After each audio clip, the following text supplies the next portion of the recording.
Hello everybody, this is Dr. Samuel Zinner in the mountain village of Aulla in Tuscany, Italy. Today I want to talk about the Twilight Zone episode, A Stop at Willoughby, written by Rod Serling and first aired in 1960.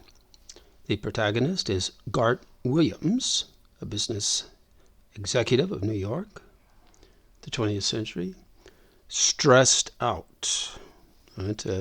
Has an ulcer, and sort of a strained relationship with his wife Jane, or Janie, right? There's a famous nagging wife scene between them. And there's a warmer female figure, the secretary Helen. So Garth's secretary Helen. It has a relatively minor role in the episode, but obviously this is the more warm, positive woman figure, right? In stark contrast to the wife Janie, who does nothing but despise her husband Garth, right? For not having the competitive spirit, right, in the business world. Now, here is the story, right, in a nutshell. Garth Williams goes home at the end of the day, each day on a train, New York, and falls asleep and dreams of a lovely and a very peaceful village called Willoughby in the year 1888. And this happens on 3 different occasions, right? And on the final occasion, before the final occasion, he makes the decision that the next time I have this dream about Willoughby, I'm going to get off the 1888 version of the train in the dream and walk into that village and stay there. I'm going to be there permanently. So that's what he does. The third and final dream, he gets off of the 1888 train and walks into this peaceful village of Willoughby to be there forever. And then the scene shifts back to the 20th century train, and it turns out that Garth Williams had jumped off the train in what appeared to be an act of suicide. And the funeral home or ambulance shows up. They put the corpse into it and shut the door, and there you see the name of the funeral business, Willoughby Brothers. All right, so the first point I want to make is that, for real life, is that we don't always know. Well, in fact, we probably never know what goes on in the mind of another human being, the mind of someone who commits suicide. Right? I don't think we can judge them, right, for doing something self-destructive, if it's possible that in their own mind they had no concept whatsoever of harming themselves, but rather they were, let's say, in their own mind, they were like Garth Williams, stepped off a train out of a very stressful, impossible situation into a peaceful existence. All right. So we now fast forward to the year 2000. There was a Hallmark movie called For All Time, which is inspired by A Stop at Willoughby. Here, the protagonist, who's no longer called Garth Williams, but the protagonist who corresponds to Garth Williams, marries Laura Brown, a woman named Laura Brown, in the 1890s. Now, the protagonist is from the 20th century, just like in the Garth Williams in A Stop at Willoughby.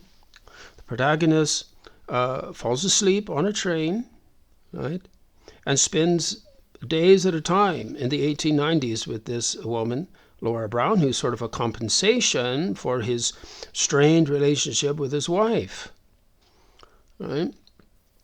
And curiously, in this Hallmark 2000 movie, For All Time, the equivalent of Jane, right, is played by the actress Catherine Hicks, right? Now, Catherine Hicks, right, was she played the scientist, the marine scientist, in the fourth Star Trek movie called The Voyage Home in 1986, which was a time travel movie, a time travel into the past, right, from the time of the Starship Enterprise to the 20th century, where they're in search of a whale, which they need to communicate with in order to save the Earth in the future when an alien probe comes, expecting to hear back from a whale, right? And so, in any case, that's very curious because Catherine Hicks, this marine scientist in the Voyage Home, at the end, jumps onto Captain Kirk as he's being beamed up to the Starship Enterprise to return to the future. Right? Now, she was supposed to stay in the 20th century, but she wanted to go into the future, right? And so that's what happened. So there's some kind of curious relationship, right, between this Hallmark 2000 adaptation of Stop at Willoughby and the Voyage Home. In any case, now let's go forward another 2 years, 2002. This was when the Twilight Zone radio episode of A Stop at Willoughby, right, was published. And in that version, it introduces a woman on the train that befriends Garth Williams. And she speaks to him as each time as he is about to fall into the dream state and have his dream of Willoughby. And when he does fall asleep and he dreams of Willoughby, he sees this woman who is an inhabitant. Right? This woman turns out to live in Willoughby in 1888. Right? Now, if you listen to that episode closely, and you can find it on YouTube, right, you will see that it's not clear at all. It's extremely ambiguous whether or not anyone sees or hears this woman on the train other than Gart. Right? So the train conductor or the man who, right, collects and punches the train tickets, right, and then the final scene in the radio version, the man at the bar, right, in the train. It's not clear that anyone ever heard her or saw her. So I think it's a strong implication that she is this figure who inhabits the consciousness space between the waking state and the dream state. So she also is sort of like a psychopomp, right, that leads Garth Williams from this world to the afterlife, right?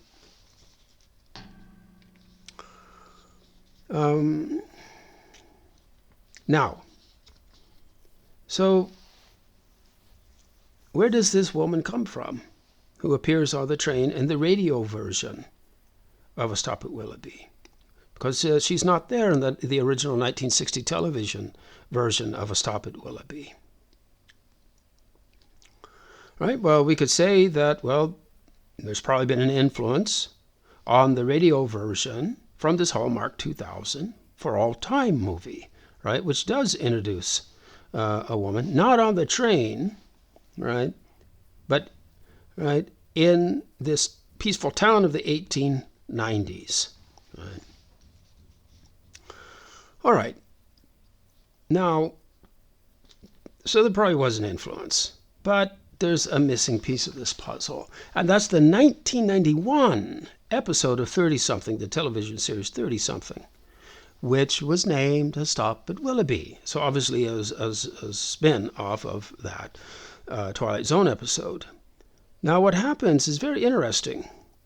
In the 30-something episode of Stop at Willoughby, it merges elements of the Stop at Willoughby with elements of the Twilight Zone episode Walking Distance, which is also a time travel story, in a time travel into the past, right? Again, a burned out, stressed out, a business executive, right, flees New York, to his hometown where he hasn't been in 20 years. And when he gets there, he's back in the past, and he sees himself as a child, also, and encounters himself as interacts with himself as a child. Meets his dead parents who are alive, because he's time traveled somehow in his mind to the past. But this 30-something episode combines elements of both of those stories. There's a famous scene in Walking Distance at the carousel, the wooden circus horses. Right? And what 30-something does is it has the equivalent to the protagonist of Garth Williams, right, on that carousel, reproducing this scene from Walking Distance, and there's a woman there. At first she seems a little positive, but then she turns out to be like a terrifying nightmare, sort of reminiscent of Maya, right, from the Twilight Zone episode Perchance to Dream. But be that as it may, I think maybe the inspiration to turn this woman into a terrifying figure, probably, right, you can trace that back to an intended link with the nagging wife, Jane, in the original Stop at Willoughby 1960 episode. But that's also very curious, just like we saw there was something curious about the relationship between the 2000 movie For All Time and the 1986, the earlier 1986 Star Trek, The Voyage Home. Right? There's some curious connections between the 30-something episode of A Stop at Willoughby and the Twilight Zone radio episode of Walking Distance. Right? There are a lot of connections between the radio version of Walking Distance and A Stop at Willoughby. Both episodes in the radio version use the same set of actors and actresses. Right? So Mr. and Ms. Mizrael, the voice that's used for Mr. and Ms. Mizrael in the radio version of A Stop at Willoughby is used for the boss, right, in Walking Distance. And Garth Williams and the man who travels back in Walking Distance is done by the same actor, right? And the woman on the train in the radio version of Stop at Willoughby is the woman in the park. The same actress does the voice for the woman in the park in the Twilight Zone radio version of Walking Distance. So for some reason, because both of those episodes have to do with time travel into the past by a stressed out business executive, right? They formed these very curious links, right, between the two radio versions of these episodes. All right, so that's about all I wanted to say. The purpose of all of this was to identify where this woman comes from, right, in the radio version of A Stop at Willoughby, right? So it looks like it comes from the Hallmark, an influence from the Hallmark 2000 movie For All Time, but we can't overlook, right, some very interesting influence from the 30-something episode of Stop at Willoughby from 1991. Now, to conclude, I want to suggest a mind flip, right? That's what you usually saw at the end of a lot of the Twilight Zone episodes. Was not ubiquitous, but in a lot of them it ended with this surprise ending, sometimes flip-flopping everything that you were expecting, right? And so what if Garth Williams, let's go back to the original Twilight Zone episode, 1960, what if Garth Williams' waking life was actually in Willoughby in 1888, and he would fall asleep and have a nightmare of living in the 20th century as a stressed out executive, a complete opposite of what he was doing in his waking life in 1888 in Willoughby, right? And so at the end, when he jumps off the train, right, this is escaping a nightmare, right, rather than ending his life in the 20th century. You see what I'm saying or suggesting? Of course, one point there is, of course, that modern life if it's too stressful, right, it is, right? How do you distinguish it from a nightmare? In any case, I would suggest that that would make for an interesting story, right? Someone living in a peaceful 1888 town named Willoughby. He falls asleep and has this repeating nightmare that he's in the 20th century on a strange modern, future version of a train, right? And he works at a very stressful job, and at the end he escapes that nightmare. He gets out of that nightmare, saves himself, by jumping off the train and waking up back awake in 1888 in Willoughby. All right. Thank you.